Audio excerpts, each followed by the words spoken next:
Bonsoir à toutes et à tous, il est 22h, bienvenue à vous dans cette nouvelle édition, voici les titres.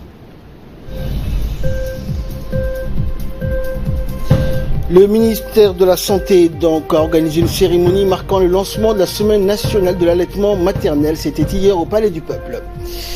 Et dans l'actualité internationale, bras de fer entre la justice italienne et le ministre de l'Intérieur Matteo Salvini. Merci à vous de nous rejoindre. Le Palais du Peuple a abrité hier une cérémonie de lancement de la Semaine nationale de l'allaitement maternel. Cette semaine donc qui se déroulera du 14 au 20 août prochain. Placée sous le patronage du ministre de la Santé, Mohamed Ouarsama Diriye, la cérémonie de lancement s'est déroulée également en présence de la ministre de la Femme et de la Famille, Moumena Ahmed Hassan, de la vice-présidente de l'UNFD, Hasna Ahmed Bilil, de la représentante de l'UNICEF, nouvellement donc nommée à Djibouti, Melva Johnson, et de la représentante du Programme alimentaire mondial, le PAM, Mutinta Chimuka. L'événement donc a mobilisé l'ensemble des professionnels de la santé et de nombreux acteurs de santé communautaire qui ont pu apprécier les différentes activités programmées autour de la thématique de l'allaitement maternel. Puis dans leurs interventions respectives, les représentantes de l'UNICEF et du PAM ont souligné les avancées enregistrées dans le pays en termes donc de promotion de l'allaitement maternel exclusif.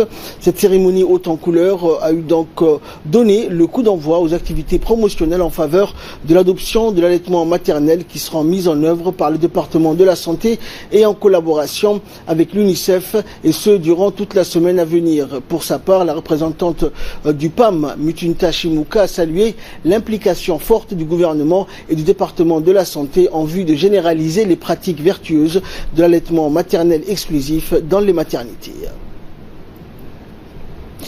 Et dans son intervention, la représentante de l'UNICEF à Djibouti, Melva Johnson, a réitéré son engagement et le soutien de son agence aux côtés du département de la santé pour intensifier davantage les activités promotionnelles pour l'allaitement maternel exclusif jusqu'à 6 mois. On l'écoute. L'allaitement maternel donne à tous les enfants le meilleur départ dans la vie. En effet, les pauvres sous les bienfaits faits de l'allaitement sont aujourd'hui plus solides que jamais. Le lait maternel est le premier vaccin du bébé. Grâce aux anticorps contenus dans le lait maternel, l'allaitement renforce le système immunitaire de l'enfant. De plus, le contact peau à peau et l'allaitement dans la première heure de la vie font partie des interventions à faible coût, mais à haut impact, qui peuvent réduire considérablement la mortalité néonatale. Finalement, l'allaitement maternel est essentiel au développement du cerveau et peut contribuer à une meilleure performance scolaire. L'allaitement maternel fournit un aliment naturel et renouvelable qui n'a pas besoin d'emballage, de transport, de stockage ou de cuisson. Pour les mères qui allaitent, l'allaitement profite l'espacement des naissances et la réduction du risque d'hémorragie postpartum. De plus, les femmes qui allaitent ont un risque réduit de cancer de l'ovaire et de certaines maladies cardiovasculaires. Et de son côté, la ministre de la Femme et de la Famille, Moumena Ahmed Hassan, a donc indiqué que la question de l'allaitement maternel était au cœur de la politique gouvernementale en matière de promotion du genre et en phase avec la vision politique du président de la République, Ismaël Omar Guelleh. On écoute la ministre. Le médecin qui nous a fait la présentation a pu dire combien il est important et quelle est l'importance qu'il faut donner à l'allaitement maternel, qu'il soit exclusif ou pas. Et je pense que c'était le responsable et la personne la mieux placée pour nous montrer les enjeux qu'il y a derrière ce geste anodin, certes, mais geste important. Elle l'a dit, l'allaitement, c'est d'abord nourrir, et c'est un aliment complet. Très souvent, on a nos coutumes, nos traditions, nos mœurs qui disent que l'allaitement n'est pas suffisant et il faut donner autre chose à côté pour que l'enfant se porte mieux. Mais le médecin nous a montré que l'allaitement à lui tout seul est suffisant, en tout cas pour une période donnée de la vie d'un enfant et surtout au démarrage de la vie d'un enfant. On n'a pas besoin de rajouter d'autres aliments à côté pour que cet enfant puisse être bien portant. Ça, c'est quelque chose de très important. Ensuite, elle a insisté sur un autre élément qui, malheureusement, on ne le dit pas souvent et on ne le met pas souvent en avant, c'est quand même les premiers soins, le premier médicament dont a besoin un enfant. C'est le premier vaccin. Je pense que c'est ce terme-là qu'elle a utilisé avant tout autre vaccin ou médicament qu'on donne à un enfant. Ça, c'est le premier vaccin dont a besoin un enfant. Donc, c'est quelque chose de très important. Il faut que les parents comprennent qu'un enfant qui est allaité, c'est un enfant qui prend un bon démarrage dans la vie. C'est quelque chose de très important. Ensuite, elle a parlé des bienfaits que ça peut avoir sur l'enfant. L'enfant, pour prendre un bon démarrage dans la vie, il a besoin de quoi? Il a besoin d'être nourri, il a besoin effectivement d'être soigné et il a besoin d'avoir de l'affection et de l'amour. Un enfant qui est allaité, je pense que, elle l'a dit, ça crée le lien, un lien très fort entre la mère et l'enfant. Et toutes les personnes présentes dans cette salle, que ce soit hommes et femmes, on sait qu'au cœur de la préoccupation de la mère, c'est son enfant. Et clôturons la série des interventions. Le ministre de la Santé, Mohamed Ouarsama Dirie, n'a pas manqué de rappeler que la récente loi introduite par le chef de l'État en faveur de l'élargissement du congé maternité à 6 mois s'inscrivait également dans cette dynamique de promotion de l'allaitement maternel exclusif jusqu'à 6 mois en particulier et de la santé de la mère et de l'enfant d'une manière générale. Quelques jours qui viennent nous offrent l'opportunité de rappeler les bénéfices considérables de la pratique de l'allaitement maternel, aussi bien pour le nouveau-né, la mère que la société. Une série d'activités dans des émissions radio-télévisées et des sessions de sensibilisation au sein de la communauté à Djibouti et dans les régions de l'intérieur viendra rappeler un certain nombre d'évidences scientifiques et répondra aux exigences de nos compatriotes sur l'allaitement maternel.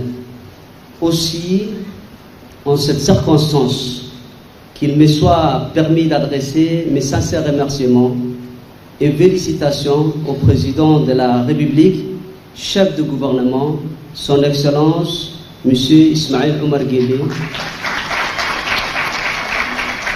pour son engagement à promouvoir l'allaitement maternel par l'instauration d'un congé de maternité rémunéré de 6 mois.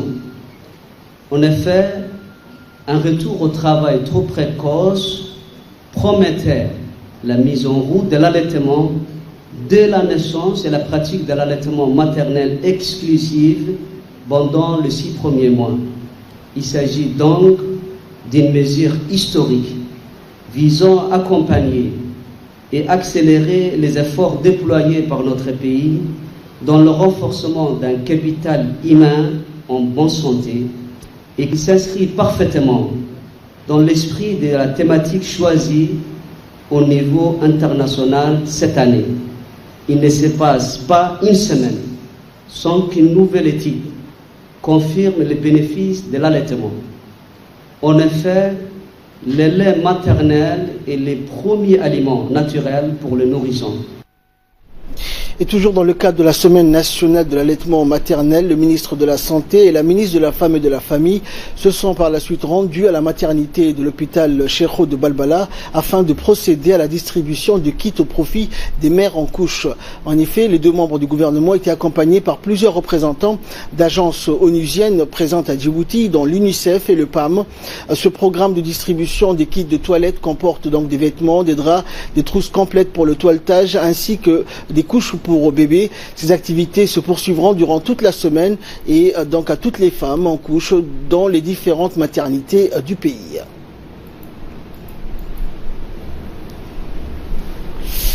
À l'instar de quelques 2,5 millions de musulmans en pèlerinage à la Mecque en Arabie Saoudite, cette année, les pèlerins djiboutiens ont entamé donc depuis dimanche, jour de l'Aïd al-Adha, le rituel de la lapidation de Satan.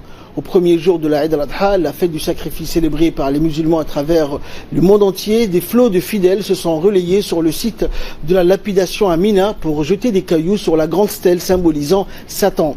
Parmi les pèlerins du monde entier, vous voyez donc des pèlerins de Djibouti sur ces images tournées par notre équipe donc à la Mecque. Les pèlerins traversent par vagues successives un pan appelé Jamarat ou braise, puis une fois face à la première des stèles symbolisant Satan ou Shaitan en arabe, jettent donc sur elle 7 cailloux ramassés la veille.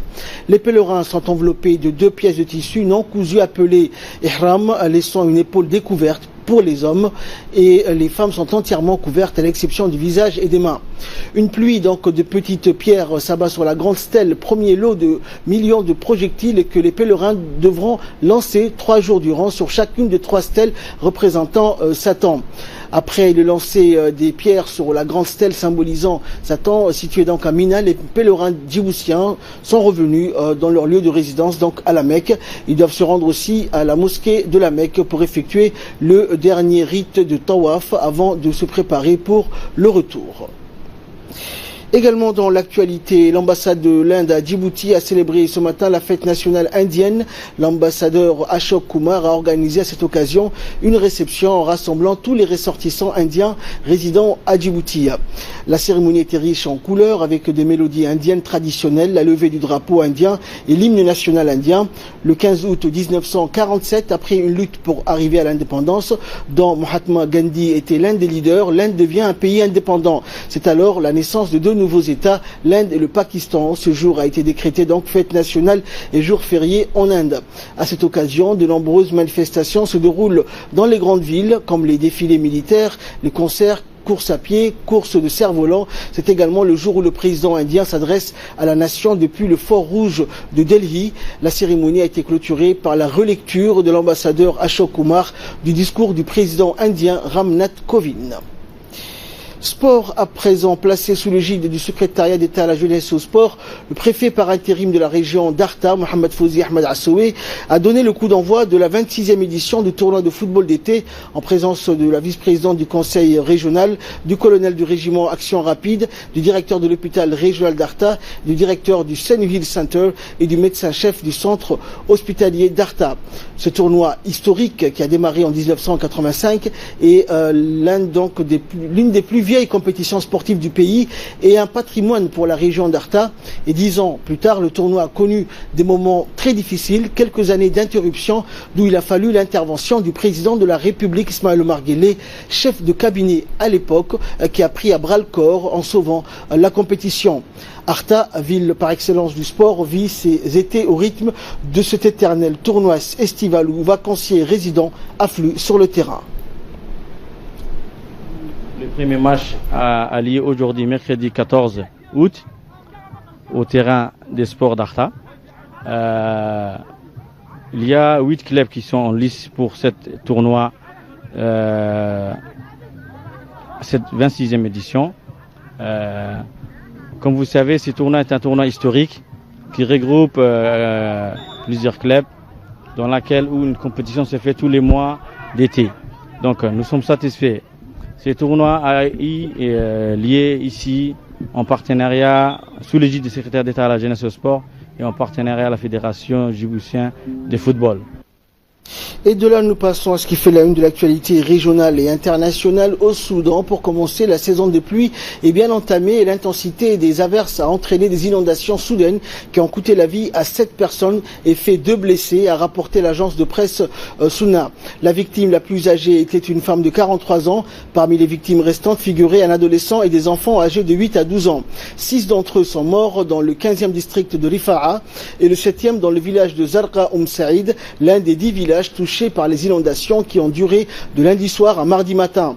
L'agence de presse ajoute que les pluies se sont abattues ces derniers jours et ont submergé des centaines de maisons dans la capitale Khartoum. Tous les États soudanais sont actuellement sous la supervision de généraux de l'armée nommés donc après la suspension de la constitution par le président renversé. Les manifestants et la junte militaire qui a pris donc la relève ont récemment conclu un accord de transition de 3 ans qui permettra au pays de retrouver sa démocratie. Une cérémonie finale devrait être signée pour officialiser l'accord.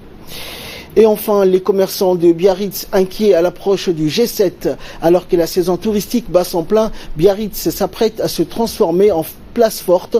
Du 24 au 26 août, la ville basque accueillera les dirigeants des principales puissances mondiales à l'occasion du G7. Des mesures exceptionnelles de sécurité seront donc mises en place.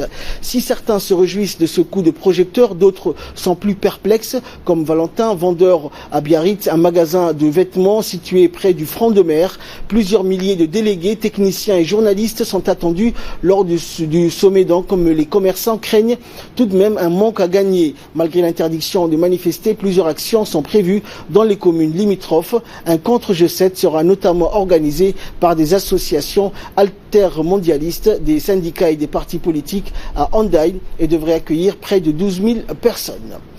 C'est ainsi que prend fin cette édition. Merci à vous de l'avoir suivi. Excellente soirée sur Télé Djibouti et excellent week-end à toutes et à tous.